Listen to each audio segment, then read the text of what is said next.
Hello students. स्वागत है मेरे यूट्यूब चैनल एसपी सोशियोलॉजी पर।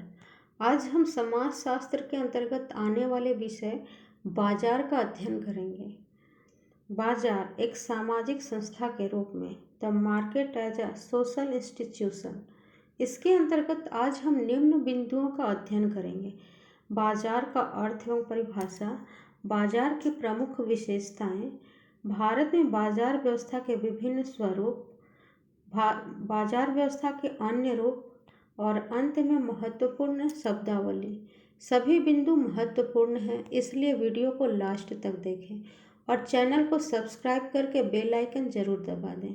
तो चलिए शुरू करते हैं। बाजार का अर्थ एवं परिभाषाएं। बाजार वह दशा है जिसमें व्यक्ति द्रव्य या मुद्रा आदि के माध्यम से वस्तुओं व सेवाओं के लिए क्रेता और विक्रेता के बीच पारस्परिक प्रतियोगिता के द्वारा सौदा तय करता है। दूसरी परिभाषा, बाजार एक महत्वपूर्ण आर्थिक संस्था है जिसमें आर्थिक प्रक्रियाओं का आदान प्रदान होता है। बाजार की अगली परिभाषा, बाजार शब्द से आशय उस स्थान विशेष से होता है जहां वस्तुओं का क्रय विक्रय होता है। बाजार की अगली परिभाषा, बाजार एक आर्थिक संस्था है जहां आर्थिक प्रक्रियाओं का आदान प्रदान तथा लोगों के बीच पारस्परिक प्रतिस्पर्धा होता है। बाजार की प्रमुख विशेषताएं: 1. वस्तुओं का मूल्य मांग एवं पूर्ति द्वारा निर्धारित। बाजार में वस्तुओं का मूल्य उसकी मांग एवं पूर्ति द्वारा निर्धारित किया जाता है। 2. क्रेता विक्रेता के बीच प्रतिस्पर्धा।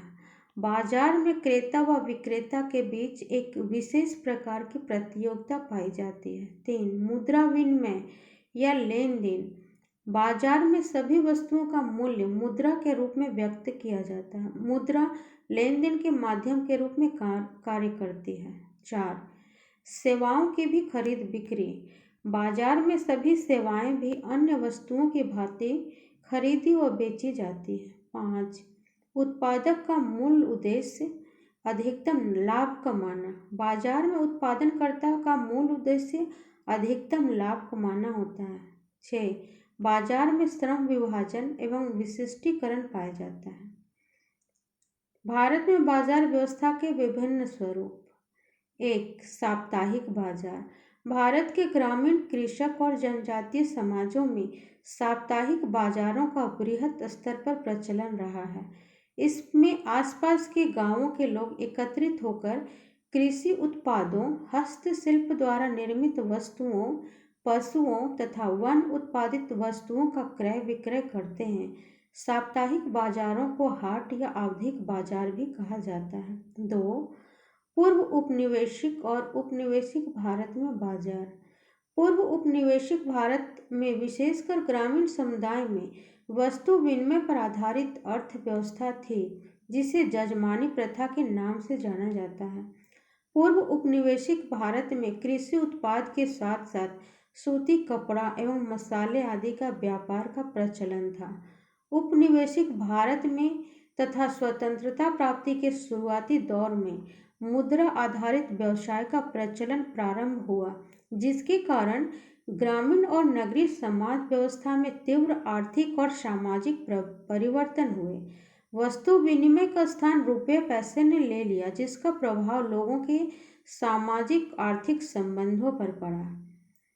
3. उपनिवेशवाद और नवीन बाजार व्यवस्था का उद्भव। उपनिवेशवाद के बाद अंग्रेजों ने भारत से कच्चा माल ले जाकर उससे निर्मित सामान सस्ती दरों पर उपलब्ध कराकर भारतीय उद्योगों को विकसित किया। भारत को कच्चे माल और कृषि उत्पादों का स्रोत तथा उत्पादित सामानों का उपभोक्ता बना दिया। ब्रिटिश शासन का उद्देश्य यूरोपियन व्यापार, विशेषकर इंग्लैंड को लाभ पहुंचाना था। बाजार व्यवस्था के अन्य रूप। 1. आदिम अथवा जनजातीय बाजार व्यवस्था। 2. ग्रामीण बाजार व्यवस्था। 3. पूर्ण एवं अपूर्ण बाजार व्यवस्था। 4. औद्योगिक बाजार व्यवस्था। 5. मुक्त बाजार व्यवस्था। आइए इनको विस्तार से जानते हैं। बाजार की व्यवस्था के अन्य रूप। 1. आदिम अथवा जनजातीय बाजार व्यवस्था। भारत में ऐसे बाजारों का प्रचलन आदिवासी, जनजातीय और कृषि आधारित समाजों में पाया जाता है। इसका स्वरूप स्थानीय, अस्थायी तथा पारस्परिक सहयोग पर आधारित होता है।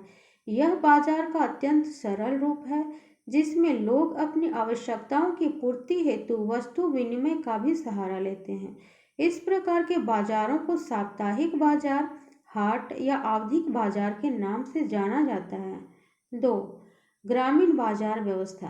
ग्रामीण बाजार व्यवस्था जमींदारी प्रथा के समय अधिक प्रचलित हुई, जब जमींदारों द्वारा कृषि के एक बड़े भाग पर अपना एकाधिकार स्थापित कर लिया गया।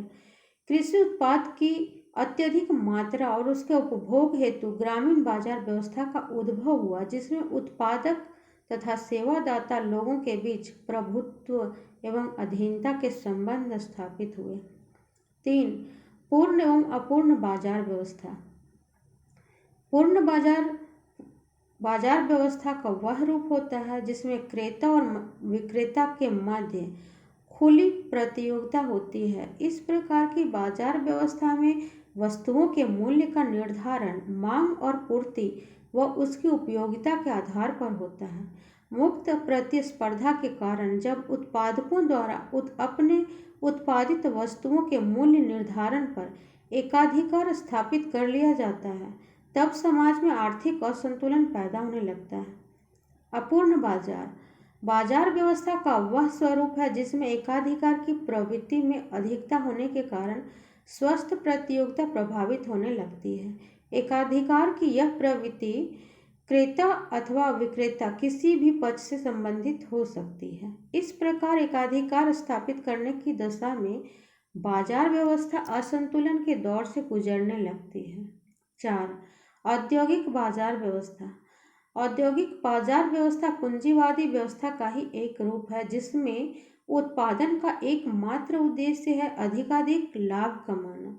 प्रौद्योगिकी तथा तकनीकी के क्षेत्र में हुए तीव्र विकास के कारण उत्पादन प्रणाली में परिवर्तन हुआ। अब श्रम का कार्य श्रमिकों के बजाय आधुनिक मशीनों द्वारा किया जाने लगा। राज्य बाजार व्यवस्था के समुचित नियमन हेतु विभिन्न नियमों और कानूनों का निर्माण करता है, जिससे कि बाजार में संतुलन की स्थिति बनी रहे। 5. मुक्त बाजार व्यवस्था। मुक्त बाजार एक ऐसा बाजार है जो किसी भी प्रकार के राष्ट्रीय अथवा अन्य रोकथाम से पूर्णतः मुक्त होता है। इन बाजारों पर किसी भी प्रकार का नियंत्रण नहीं होता है। यह राज्य के नियमों व परिनियमों से पूर्णतः मुक्त होते हैं। यही कारण है कि इन बाजारों को खुला या मुक्त बाजार कहा जाता है। आइए अब महत्वपूर्ण शब्दावली और उनके अर्थ को जानते हैं। अदृश्य बल। एडम स्मिथ ने व्यक्तियों के लाभ की प्रवृत्ति को समाज के लाभ में बदल देने को अदृश्य बल या अदृश्य हाथ कहकर परिभाषित किया है। सामाजिक संस्था। सामाजिक संस्था से तात्पर्य समाज द्वारा स्वीकृत कार्य प्रणालियों से होता है। बाजार एक सामाजिक संस्था भी है। व्यक्ति बाजार के माध्यम से अपने विभिन्न जीवनोपयोगी आवश्यकताओं की पूर्ति करता है। बाजार स्थानीय, प्रादेशिक, राष्ट्रीय अथवा अंतर्राष्ट्रीय किसी भी प्रकार का हो सकता है। हुंडी या विनिमय बिल क्या है? पूर्व उपनिवेशिक काल में हुंडी या विनिमय बिल एक प्रकार का कर्ज पत्र था, जिसका प्रयोग व्यापारी अक्सर लंबी दूरी के व्यापार के समय करते थे। वस्तु विनिमय। वस्तु विनिमय का क्या अर्थ है? इसका अर्थ है वस्तु के बदले वस्तु का लेन देन। वस्तु सेवा विनिमय। इस विनिमय प्रणाली में वस्तु के बदले सेवा, वस्तु के बदले वस्तु, सेवा के बदले सेवा तथा सेवा के बदले वस्तुओं का लेन देन हो सकता है। उपभोग। उपभोग वह तरीका है जिसके द्वारा सामाजिक भिन्नता का निर्माण होता है और उन्हें प्रदर्शित किया जाता है। भूमंडलीकरण। भूमंडलीकरण क्या है? भूमंडलीकरण का अर्थ है दुनिया के सभी बाजारों को एक दूसरे से जोड़ना, अर्थात उसका एकीकरण कर बाजारों का विस्तार करना। इसमें वस्तुओं, सेवाओं, व्यक्तियों और सूचनाओं का अंतर्राष्ट्रीय स्तर पर संचार होता है। पणीकरण। पणीकरण तब होता है जब कोई वस्तु बाजार में पहले बेची खरीदी न जा सकती हो और अब वह बेची खरीदी जा सकती है, जैसे श्रम, कौशल, सेवा इत्यादि को बेचा जाता है। जजमानी व्यवस्था, सेवाओं के बदले अनाज, कपड़े आदि देना। आवधिक बाजार, एक तय समय के अंतराल में बाजारों का आयोजन। साप्ताहिक बाजार, सप्ताह में एक बार बाजार का आयोजन। उपनिवेशिक भारत, जब हमारे देश में अंग्रेजों का शासन था उस समय के भारत को उपनिवेशिक भारत कहा जाता है। पूर्व उपनिवेशिक, अंग्रेजों के शासन से पहले के भारत को पूर्व उपनिवेशिक भारत कहा जाता है। थैंक्स।